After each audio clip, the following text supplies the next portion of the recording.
All righty, welcome everybody. I still see Marilyn. I don't know. Speaker view. I give up. Okay, I'm just going to talk. Okay, I'm Lorie Eber. I know Tricia from Council on Aging Orange County. So I'm probably the person who met her last in life. Who'd believe that? And it was a long time ago, really. She's a wonderful person, and she's the reason you guys are all here. I know that. I'm the also ran, but I'm good with that. So I live in Irvine, California now. I grew up in Manhattan. So you probably don't detect an accent, but you probably detect an attitude. I definitely have a New York attitude, and for some people it might be a little much, but here's the thing about New Yorkers. Hard on the outside, cushy marshmallow on the inside. That's all it is. New Yorkers are actually pretty nice people. You'd be surprised. We got a bad reputation out there. Okay, so I grew up in Manhattan. I practiced corporate law for 23 years. That was my first career, and it was a big one. I enjoyed it immensely. I liked playing with the big boys in their pond. I mostly practiced up in San Francisco because that's where the law firm was based. And I made partner, and then I volunteered to open and run the branch office, and I did that for 6 years, and that's down here in Irvine, and it's been doing wonderfully well post-retirement of Lorie.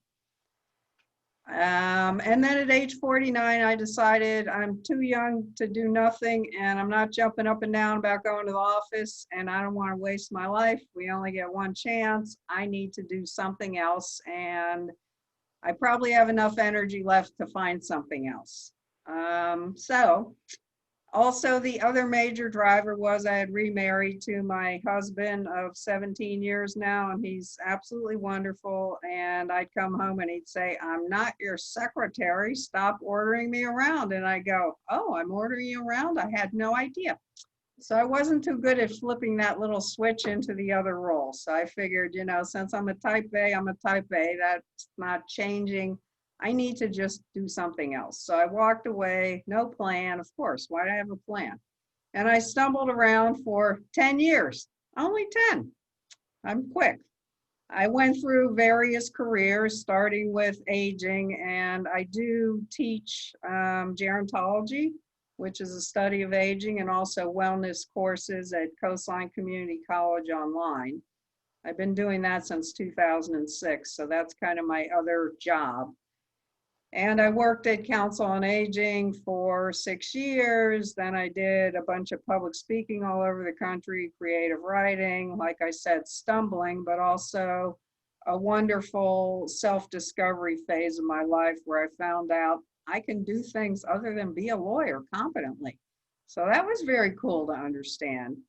So then about 8 years, I finally had my aha moment, and it was, you need to do something in health and wellness, because that's always been kind of your hobby thing.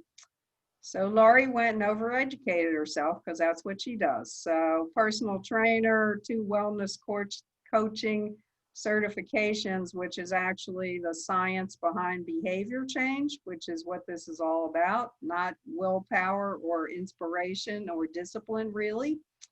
That's the good news. It's not as hard as you think it is. Certification in nutrition, life coaching, and a bunch of other stuff, because I like to learn. I think it's fun. So what I do is I do one-on-one coaching with clients, and basically I use behavior change techniques, and I take you with your current diet and we do tweaks to it. And I don't tell you what to eat and what not to eat. We talk together and come up with suggestions, and I do demand that you make friends with vegetables, which is something Tricia wasn't too happy to make.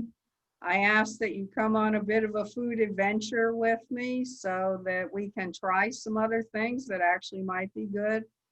But I totally agree with what everyone said. If it doesn't taste good, forget it. I'm not doing it. And you're right, as you get older, and by the way, next Tuesday, Lorie is turning 65 and she is appalled by the prospect. But what is the alternative? Not a good one. So I guess I'm happy about it. The good news is nobody can really do anything because we can't do anything. So there you go. Yes, it's harder as you get older. You're correct. I just had a webinar on menopause, and if anyone's interested, I have a little handout. And what you're going to find out about menopause is it's not the absence of estrogen that causes the weight gain, it's some other things. Mystery is good. So I do one-on-one coaching. We set goals. We have weekly sessions, and it does not feel like a timeout diet, which is every other diet. It's about how you come to a livable place where you're, by and large, putting healthy food in your mouth. By and large, you're eating the right quantities of food. A lot of people, it's portion control. And you come up with substitutions or different ways to control the snacking. And a lot of snacking is emotional. So we need other